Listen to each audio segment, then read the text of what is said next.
Next chapter अब जिसका नाम है ऑर्गेनाइजिंग।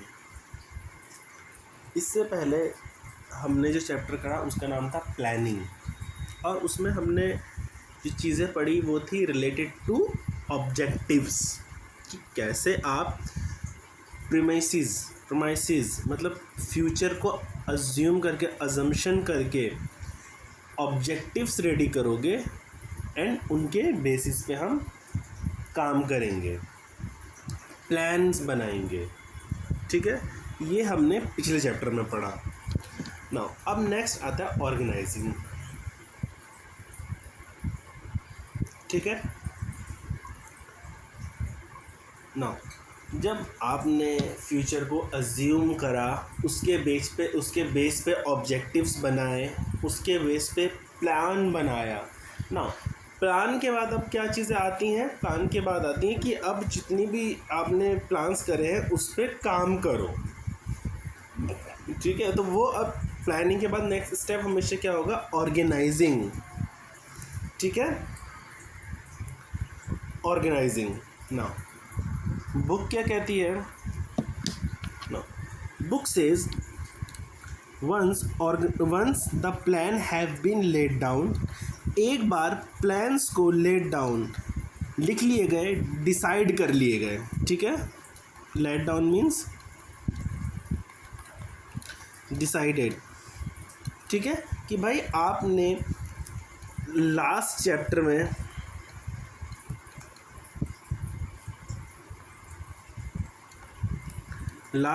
में आपने क्या करा? प्लान को डिसाइड कर लिया, ऑब्जेक्टिव्स को स्पेसिफाई कर लिया। ठीक है, ये दो काम कर लिए। अब इसके बाद प्लानिंग के बाद नेक्स्ट जो स्टेप आता है वो है आपका कि आप ऑर्गेनाइज करो रिसोर्सेज को।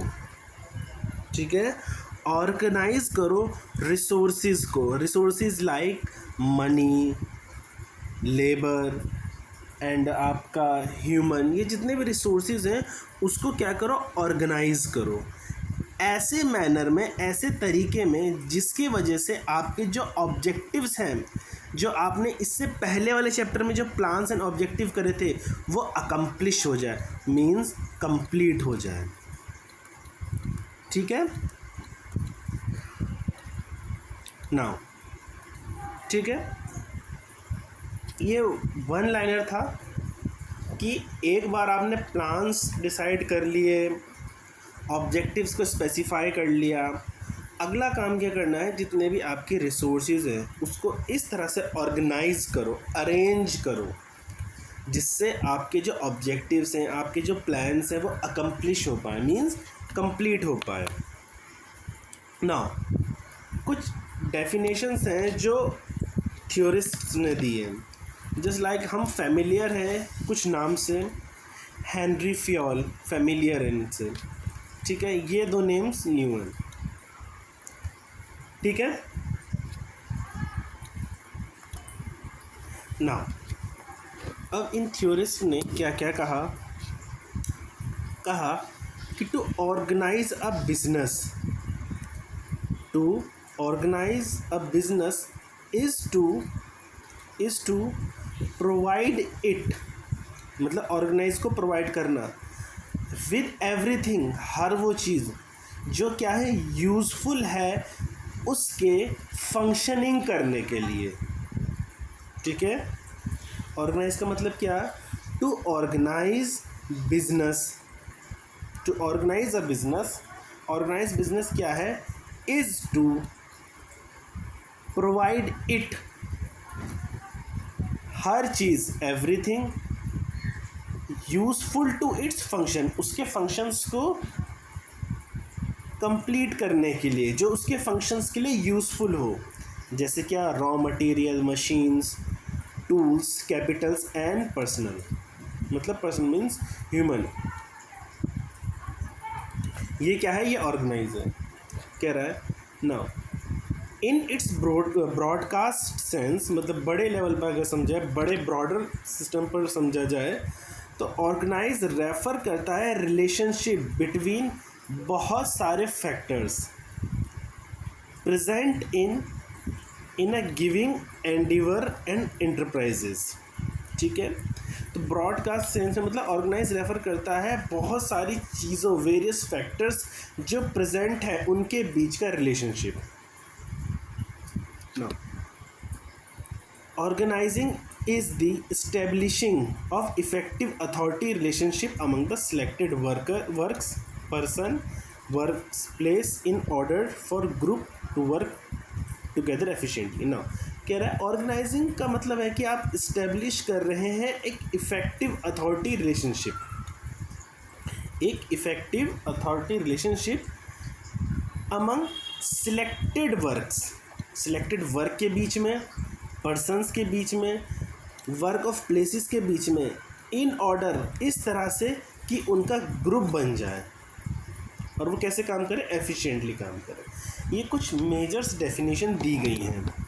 ठीक है ना, इसमें से अगर याद करनी है तो एक ही याद कर सकते हैं, हेनरी फेयोल वाली, उससे कहीं और नहीं पूछेगा वो। ठीक है ना, नेक्स्ट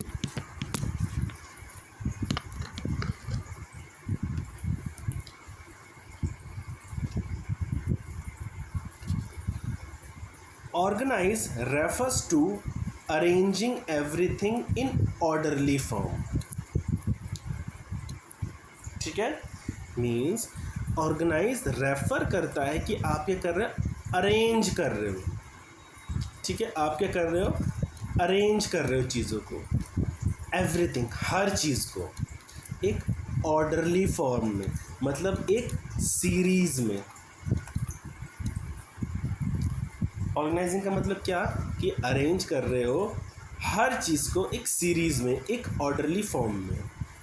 क्यों कर रहे हो, and making most efficient use of resources, और जो आपके पास रिसोर्सेज हैं उनका एफिशिएंट यूज़ करना। एफिशिएंट मतलब वेस्टेज कम, टाइम की एंड रिसोर्सेज।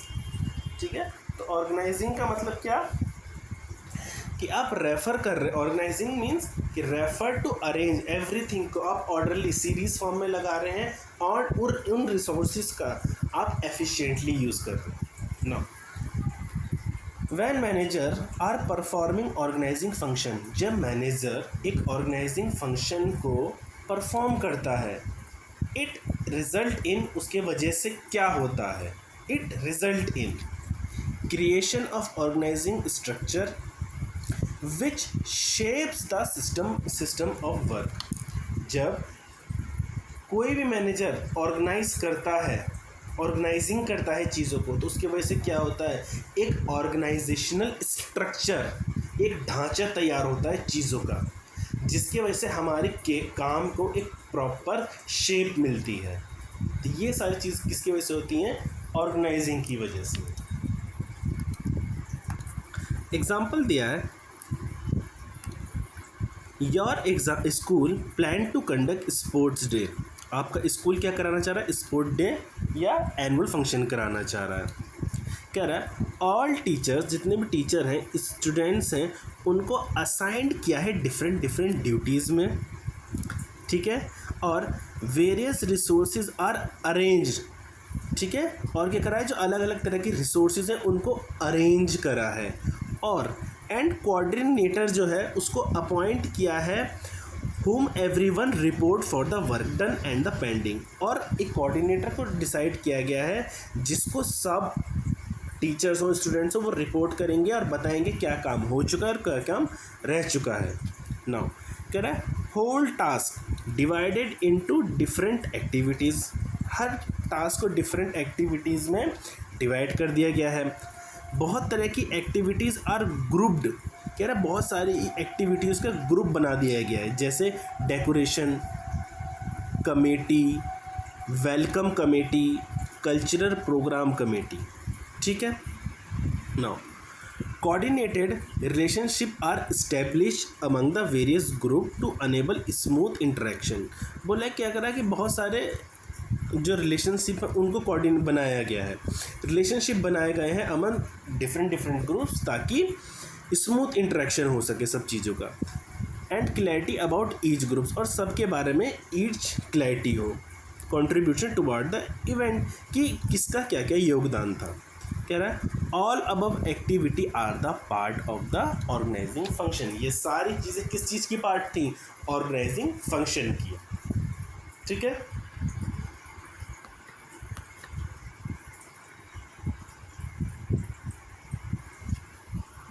नाउ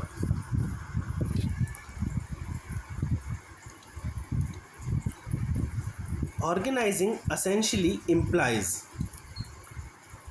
कह रहा है ऑर्गेनाइजिंग एसेंशियली इम्प्लाई करता है एक प्रोसेस। ऑर्गेनाइजेशन एसेंशियली इम्प्लाई करता है, इम्प्लाई मतलब अप्लाई समझ लो, अप्लाई करता है एक प्रोसेस, अ प्रोसेस जो कोऑर्डिनेट करता है ह्यूमन एफर्ट के साथ। ठीक है, समझना कि ऑर्गेनाइजिंग एसेंशियली अप्लाई करता है एक प्रोसेस जो वो प्रोसेस क्या करेगा? कोऑर्डिनेट करेगा ह्यूमन एफर्ट के साथ, असेंबल करेगा रिसोर्सेज को और इंटीग्रेट करेगा बोथ को in unified whole to utilise for achieving specified objectives. ठीक है, और क्या करेगा? दोनों को इंटीग्रेट करेगा, जोड़ेगा एक होल में, ताकि यूटिलाइज करा जा सके इन दोनों चीज़ को, एफर्ट को और रिसोर्सेज को, जिससे अचीव किया जा सके ऑब्जेक्टिव्स को। ठीक है, ठीक है, समझ आया? Now organizing can be defined as a process that initiate implementation of plan। कितनी अच्छी बात लिख रही है। कह रहा है ऑर्गेनाइजिंग डिफाइंड एज, ऑर्गेनाइजिंग को और कैसे डिफाइन कर सकते हो? कह सकते हो कि ये ऐसा प्रोसेस है जो इनिशिएट मतलब स्टार्ट करता है, क्या? इम्प्लीमेंटेशन मतलब अप्लाई, किस चीज़ को? जो प्लान आपने क्रिएट करा था। ठीक है, कैसे? By way of clarifying jobs, लोगों को काम बता के उनके। ठीक है, एंड वर्किंग रिलेशनशिप्स, और उनके बीच में वर्किंग रिलेशनशिप्स बना के, अफेक्टिवली डिप्लॉय करके रिसोर्सेज को। ठीक है, मीन्स कि अफेक्टिवली यूज़ करना रिसोर्सेज का, ताकि जिससे आप क्या कर सको? अटेनमेंट कर सको आइडेंटिफाइड एंड डिज़ायर्ड गोल्स को। ठीक है, पहले मैं क्या बोला कि भाई ऑर्गेनाइजिंग क्या है? एसेंशियली अप्लाई करना है एक प्रोसेस का, जिसमें आप कोऑर्डिनेट करोगे human effort and assemble resources को, एंड दोनों को इंटीग्रेट करोगे, मतलब दोनों को एक साथ जोड़ोगे। ठीक है, एक यूनिफाइड होल, एज होल में दोनों को जोड़ के एज होल करोगे, ताकि जिसको यूटिलाइज करा जा सके, जिससे एक स्पेसिफाई ऑब्जेक्टिव्स को अचीव किया जा सके। दूसरे में क्या बोला कि organising can be defined as, organising को आप ऐसे भी समझ सकते हो कि वो एक प्रोसेस है जिसके अंदर आप स्टार्ट करोगे, इनिशिएट करोगे अप्लाई करना उन प्लान्स को जिनको आपने बनाया था। कैसे? क्लैरिफाइंग जॉब्स बता के लोगों को, एक वर्क रिलेशनशिप बना के, और जो रिसोर्सेज हैं उनका अफेक्टिवली डिप्लॉय मतलब यूज़ करना, ताकि अटेनमेंट हो सके। ठीक है, किसका? आइडेंटिफाइड एंड डिज़ायर्ड गोल्स का। नेक्स्ट, इन सिंपल वर्ड, आसान भाषा में कहें तो organising referred to identifying, organising मतलब क्या? आइडेंटिफाई करना और ग्रुप करना एक्टिविटीज़ ऑफ बिजनेस ऑर्गेनाइजेशन। पहले तो आप आइडेंटिफाई करो और एक्टिविटीज़ है क्या, आइडेंटिफाई ऑफ एक्टिविटीज़, एक्टिविटीज़ का आइडेंटिफिकेशन करो। एक्टिविटीज़ क्या क्या एक्टिविटीज़ करनी पड़ेंगी, पहले तो उनका पता लगाओ। उसके बाद ग्रुप करो, वो आपने सब्जेक्ट ढूंढी हैं उन सब का ग्रुप बनाओ ना, उन सबको एक साथ लाओ। Bring together physical, financial, human resources. ठीक है, इन सबको एक साथ लाओ। Bring together physical financial resources in किस तरह से, इन मोस्ट प्रोडक्टिव मैनर में। क्यों भाई? क्योंकि इससे हमें अचीव करना है हमारे ऑर्गेनाइजेशन गोल को। ठीक है, नाउ इसमें 3 डेफिनेशन जो हमने पढ़ी, पहला, दूसरी डेफिनेशन, तीसरी डेफिनेशन एंड चौथी डेफिनेशन, 4 डेफिनेशन हमने पढ़े। पहले में क्या बोला कि भाई अरे ऑर्गेनाइजिंग क्या कर रहा है, ऑर्गेनाइजिंग में कुछ नहीं करना, हमने सारी चीज़ को ऑर्डरली फॉर्म करना है ताकि हम उससे एफिशिएंट यूज़ कर सकें। ठीक है, दूसरी में क्या बोला कि आपको अप्लाई करना है ऐसा प्रोसेस जिसके अंदर आप ह्यूमन एफर्ट और रिसोर्सेज का असेंबल कर सको और उन दोनों को एक साथ एज यूनिफाइड होल बना सको और उससे जो आपके गोल है उसे अचीव करो। थर्ड में बोला एक ऐसा प्रोसेस है जिसके अंदर जो आपने प्लान बनाया था उसका इम्प्लीमेंटेशन हो सके। कैसे? जॉब दे के लोगों को, मतलब उनकी जॉब्स बता के, एक रिलेशनशिप बना के, और जो रिसोर्सेज हैं उनका इफ़ेक्टिवली यूज़ करके। ठीक है, लास्ट आसान भाषा में क्या बोला कि भाई आइडेंटिफाई करो एक्टिविटीज़ का, उनका ग्रुप बनाओ और जितने भी रिसोर्सेज हैं फिज़िकल, फाइनेंशियल, ह्यूमन, उसको एक साथ लाओ, टुगेदर लाओ और उसको एक प्रोडक्टिव वे में यूज़ करो, इन मोस्ट प्रोडक्टिव वे में यूज़ करो ताकि जिससे आपके डिज़ायर्ड गोल्स जो हैं वो ऑर्गेनाइजेशन के वो कंप्लीट हो सके। ये था इंट्रोडक्शन पार्ट। ठीक है,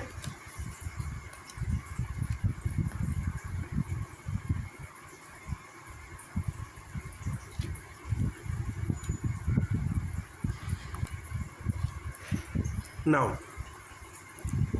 अब steps in process organising, process of organising. Steps हैं, कुछ स्टेप हैं जो ऑर्गेनाइजिंग के प्रोसेस में आते हैं। कैसे से समझोगे? कुछ नहीं है, वही चीज़ दोबारा लिखी हुई है, बस धीरे धीरे धीरे वो थोड़ा लेंदी वे में जा रहा है। नाउ कह रहा है ऑर्गेनाइजिंग इन्वॉल्व करता है सीरीज ऑफ स्टेप्स।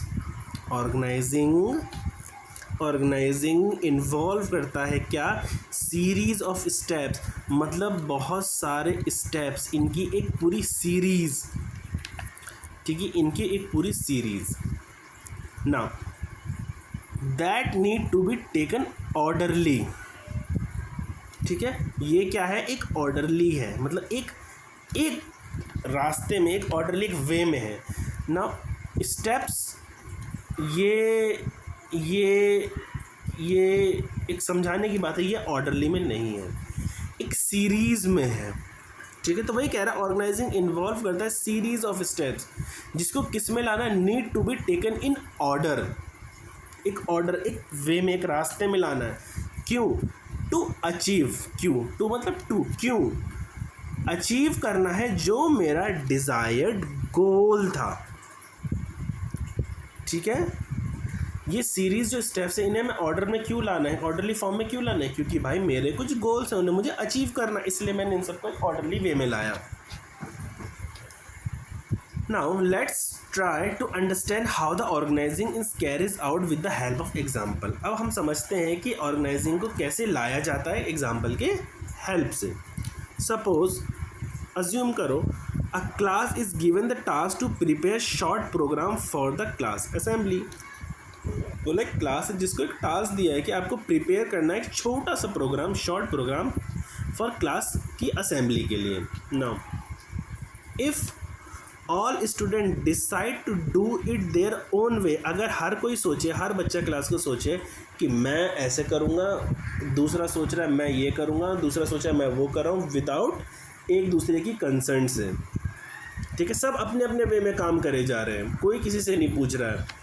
इसके वजह से क्या होगा? एक मास कन्फ्यूजन होगा, बड़े लेवल पर कन्फ्यूजन क्रिएट हो जाएगा। Now if one student become coordinator, अब एक समझदार क्लास क्या करेगी? एक अपना लीडर बनाएगी, कोऑर्डिनेटर बनाएगी, ताकि वो क्या करे, सुपरवाइज करे द वर्क, ठीक है, supervise the work by grouping student.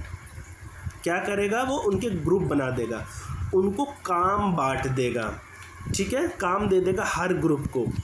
Now there activity and grouping there activity, now and क्या बोलेगा कि developing report relationship among them, और उनके बीच में क्या बनेगा, रिपोर्ट रिलेशनशिप, मतलब एक दूसरे को रिपोर्ट करना, हाँ जो काम किया था वो हो गया, ये सब। The job will be done fast, इससे क्या होगा, काम जल्दी होगा, एक सिस्टमेटिक वे में होगा। फ्रॉम द अबव डिस्क्रिप्शन, ये जो आपने पूरा पढ़ा, the following steps emerge in the process of organising, ये जो आपने पूरा पढ़ा, इसके प्रोसेस जो हैं, इसके जो स्टेप्स हैं, ठीक है, जो प्रोसेस के अंदर होने चाहिए, स्टेप्स अंदर प्रोसेस, स्टेप्स अंडर प्रोसेस, ठीक है, हमने तो प्रोसेस पढ़ा, अब उसके स्टेप्स क्या क्या होने चाहिए, प्रोसेस के अंदर वाले स्टेप्स, वो अब हम नीचे पढ़ेंगे।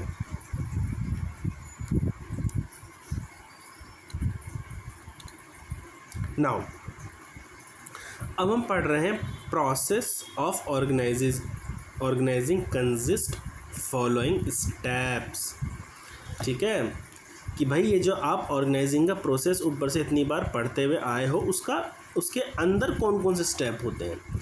तो उसके अंदर सबसे पहला होता है आइडेंटिफिकेशन, पहचानो, देन डिवीज़न, बांट दो काम को, ठीक है। नाउ फर्स्ट स्टेप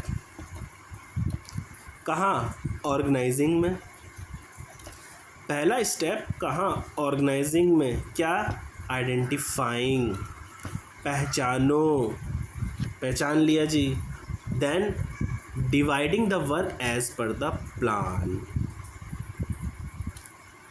ठीक है। यहाँ पे किसको पहचानना है, यहाँ पर एक्टिविटी कह लो, क्या क्या एक्टिविटी करनी है, या वर्क कह लो, ठीक है। तो पहले आप क्या करो, पहले तो काम को, वर्क को पहचानो, देन जितने भी वर्क हैं उनको डिवाइड कर दो एज पर प्लान, ठीक है, एक ग्रुप में, ठीक है, अलग अलग ग्रुप बना दो। फर्स्ट स्टेप क्या, ऑर्गेनाइजिंग में एक्टिविटी या वर्क को आइडेंटिफाई करो, हमें क्या क्या काम करना है। अच्छा ठीक है, जैसे समझो हम मार्केट जाते हैं तो हम पहले जाने के वहाँ पे क्या करते हैं कि भाई हमें क्या क्या काम है, अच्छा हमें ये काम है, ये भी करना है, ये भी करना है, ओके। देन हम क्या करते हैं, उससे ग्रुपिंग करते हैं कि भाई ये वाला काम हम ऐसे कर लेंगे, ये वाला भाई हमें इसे ग्रॉसरी लेनी है तो उसका एक ग्रुप बना लेते हैं, हमें इसे क्लोथ लेना है तो उसके एक जगह, ये क्या, अगर हमने ग्रुपिंग कर ली, काम बांट दिया। Now division of work make sure that no duplication of work, आपने क्या करा, काम बांट लिया, क्या भाई, कि भाई जो ग्रॉसरी का सामान है वो पापा लाएंगे, जो हमें घर के related bedsheets, curtains, pillows, cover, cushions लेने हैं ये मम्मी करेंगी, ठीक है, एंड अदर्स जितने भी छोटे छोटे काम हैं वो हम लोग कर लेंगे। तो ये क्या करा, आपने डिवीजन ऑफ वर्क कर लिया। अच्छे से होगा क्या ये काम, इसके वजह से क्या होगा, no duplication of work. No duplication of work means कि भाई हमने तो कोई डिवीज़न बनाए तो हम तो बस मुँह उठ के गए, ना हमने काम को आइडेंटिफाई करा, ना उसको डिवाइड करा, ना उस काम का डिवीज़न करा। तो क्या हुआ, पता चला मम्मी को लग रहा है अरे पापा ने तो ये काम करा ही नहीं होगा, ये भी मैं कर लेती हूँ, और पापा ने भी वो काम कर लिया था। तो जब हम बांट के चलेंगे, पहले से डिवीजन ऑफ वर्क होगा तो हमारे बीच में किसी तरह का डुप्लीकेशन ऑफ वर्क नहीं होगा। Next, there is no burden of work on the one person. दूसरी बात, जब हम काम बांट लेंगे तो एक ही इंसान के ऊपर सारे काम का बर्डन भी नहीं होगा। Work can be shared among employee, तो हम क्या करेंगे ऑर्गेनाइजेशन में, कहाँ किसके बीच में काम बांटेंगे, एम्प्लॉयज़ के बीच में। नाउ मैनेजर डिवाइड करेगा work into smaller units, small छोटे छोटे यूनिट्स में, उसे हम कहेंगे जॉब में। समझ आया, इसको टुकड़ों में याद करो कैसे। First step organizing first step, ये रुको, इसको मैं ऐसे बनाता हूँ। फर्स्ट स्टेप क्या है? Identifying and dividing the work as per the plan. ठीक है। नेक्स्ट लाइन जो आप लिखोगे कॉपी में, वो लिखोगे division of work make sure there is no duplication of work. ठीक है। थर्ड लाइन आप क्या लिखोगे? There is no burden of work on one person. ठीक है। Last, work can be shared among the employee. ठीक है। Last, manager divide the work into smaller unit called job. ये पूरा लिखना, लेकिन लाइंस में लिखना, तो इसको याद करना आसान रहेगा। इसमें एग्जाम्पल भी है। In bank every individual is assigned a job. अगर बैंक में आप देखते हो कि हर इंडिविजुअल, हर एक अलग अलग आदमी को कुछ ना कुछ उनके काम बांटे हुए होते हैं। One cashier accept the cash. जो कैशियर होता है वो कैश को एक्सेप्ट करता है। One cashier make payment. एक कैशियर क्या करता है? पैसे देने का काम करता है। One person issue chequebook. एक आदमी का क्या काम होता है कि वो सिर्फ चेकबुक इशू करेगा, एक्सेट्राज। विद डिवीजन ऑफ वर्क, काम बांटने से जॉब्स में द बैंक वर्क स्मूथली। इसी वजह से बैंक स्मूथली एंड सिस्टमेटिकली काम कर सकता है। समझ आया? Next is departmentalisation. Departmentalisation, department बना देना। पहले में काम बांट दिया, दूसरे में डिपार्टमेंटलाइजेशन कर दिया। That means after dividing the work in smaller job. पहले वाले स्टेप में क्या करा? आपने काम को छोटी छोटी चीज़ों में बांट दिया, जॉब्स में बांट दिया। After dividing the work in smaller job, now related and similar jobs are grouped together. आप क्या करोगे? रिलेटेड, जो एक दूसरे से मिलते और सेम एक जैसे काम को क्या करोगे? ग्रुप में बांट दोगे। And put under one department. समझने वाली बात है। जो मिलते जुलते हैं और एक जैसे हैं, उनको एक ग्रुप में डाल के, एक ग्रुप बना के एक डिपार्टमेंट के अंदर डाला। ठीक है, समझो। Smaller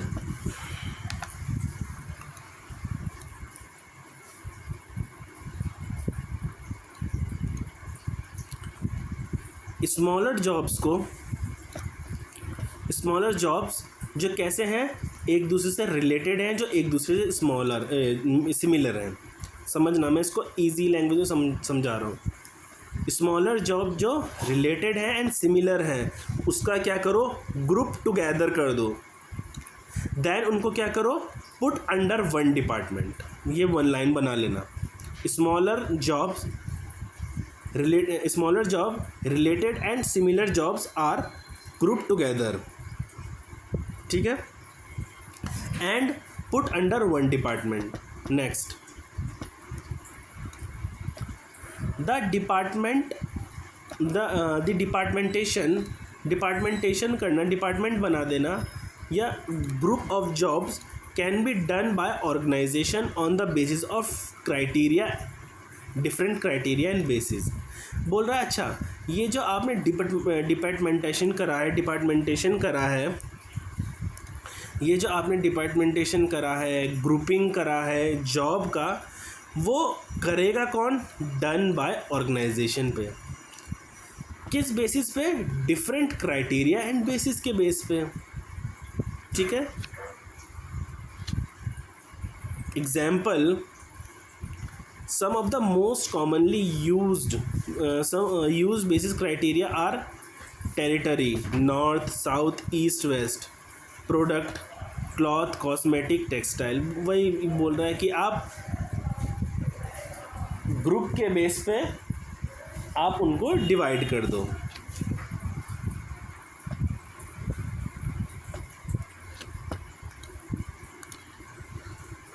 now assignment of duties. बेटा 2 पॉइंट अभी हम पढ़ते हुए आए हैं।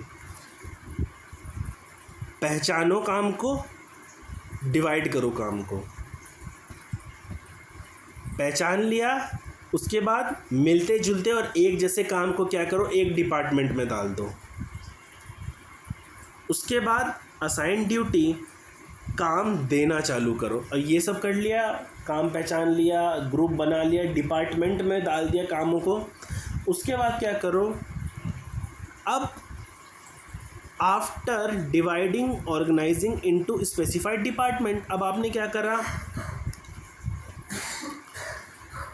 डिपार्टमेंट्स में बांट लिया। After dividing the organization into specified departments में छोटे छोटे डिपार्टमेंट्स में बांट लिया ऑर्गेनाइजेशन को। Each individual working in different department is assigned a duty matching to his skill and qualification. बोल रहा है हर इंडिविजुअल जो वर्क कर रहा है अलग अलग डिपार्टमेंट में, उसको दिया जाएगा काम जो उसकी स्किल और उसकी क्वालिफिकेशन से मैच होता हो। समझने वाली बात है, ठीक है। ऐसे नहीं किसी को भी काम दे दोगे। काम कैसे दोगे, as per matching skill and qualification. Dividing के बाद क्या, असाइनमेंट ऑफ ड्यूटीज़, ठीक है। पहले देखो इसको ना एक सीरीज़ में समझना, मैं लिखवा देता हूँ समझ, ताकि वो बार बार हम रिवीजन करेंगे। पहला identifying and grouping,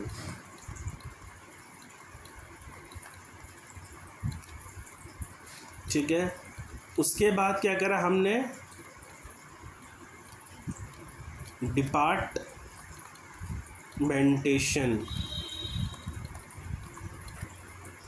of similar and related works. अब क्या कर रहे हैं, हमने काम दे रहे हैं।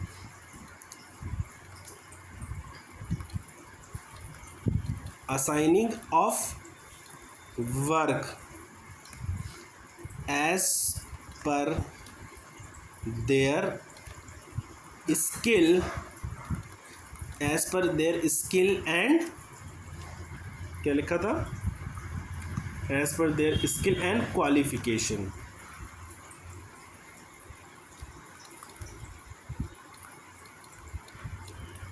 ठीक है।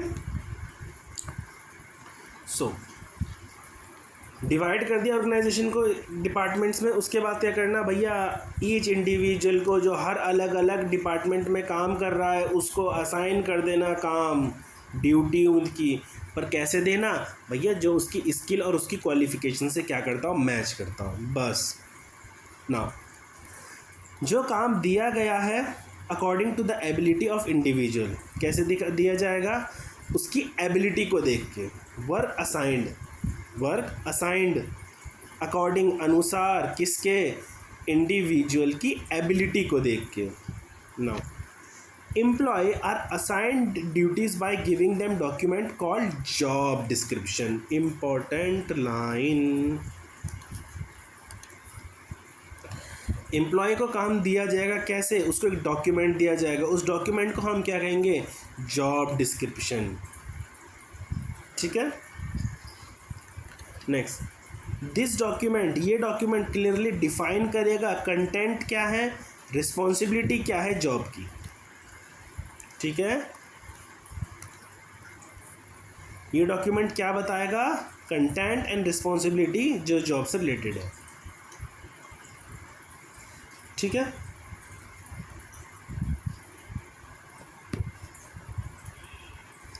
Last, establishing reporting relationship. Assigning job not enough, ठीक है।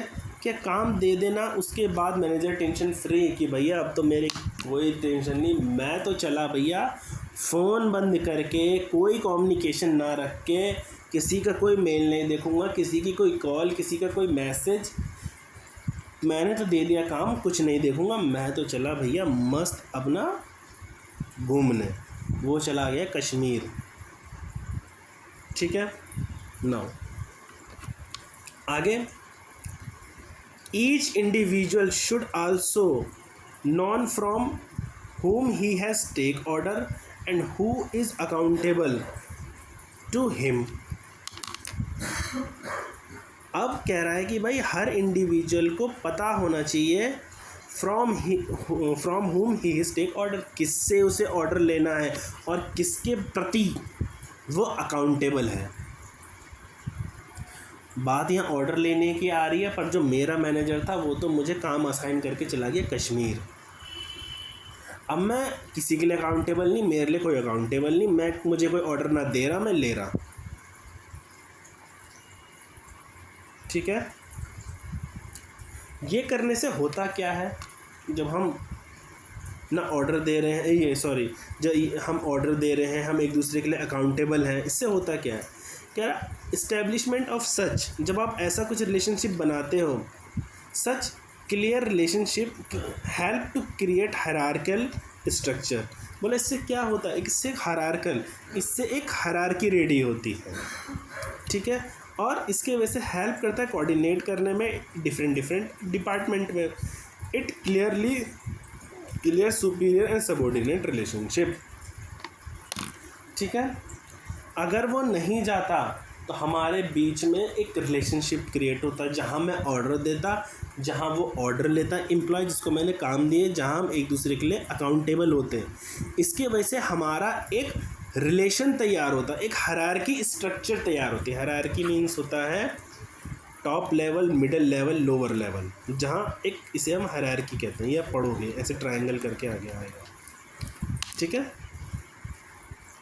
समझ आया? तो एक हायरार्की तैयार होती है, स्ट्रक्चर।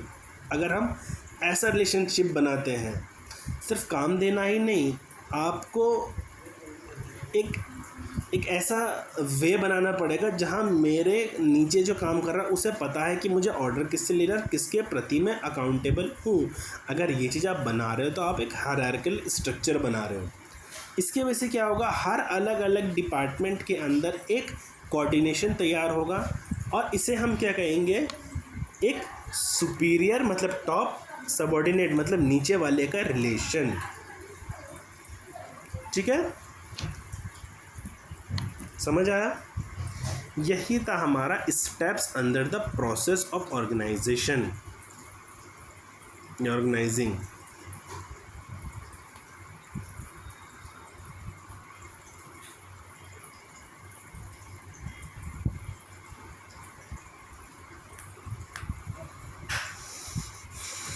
इसमें मैंने बता दिया आपको क्या क्या लिखना है।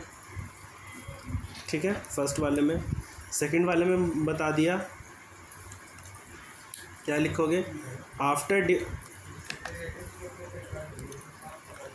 After divide smaller jobs,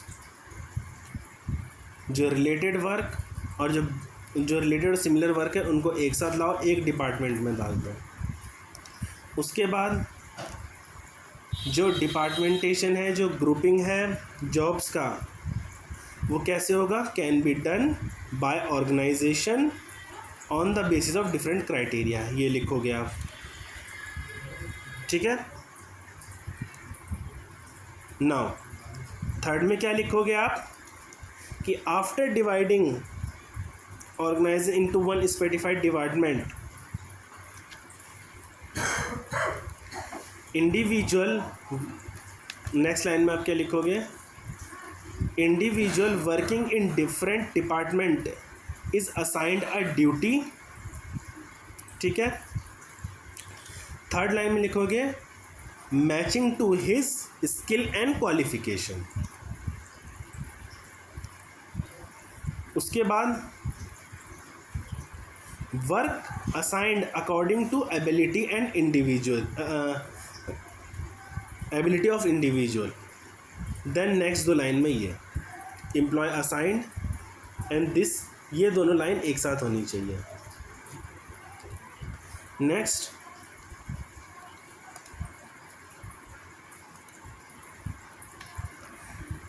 first line, assigning job is not enough, काम देना ही काफ़ी नहीं है।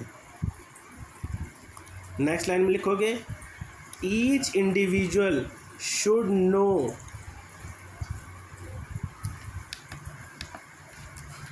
Each individual should know from whom he has to take order and who is accountable to him। Second line. Third में लिखोगे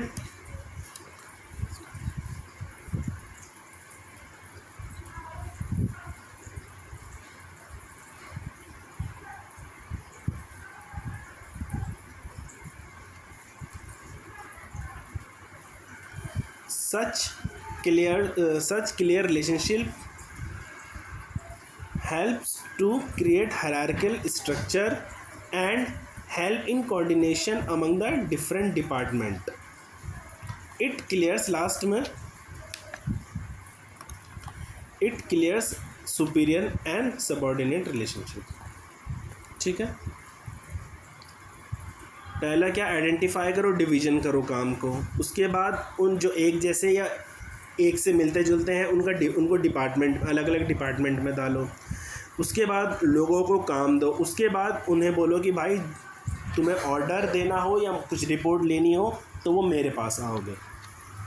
ठीक है, next video में हम लोग करेंगे इम्पोर्टेंस और सिग्निफिकेंस। ठीक है,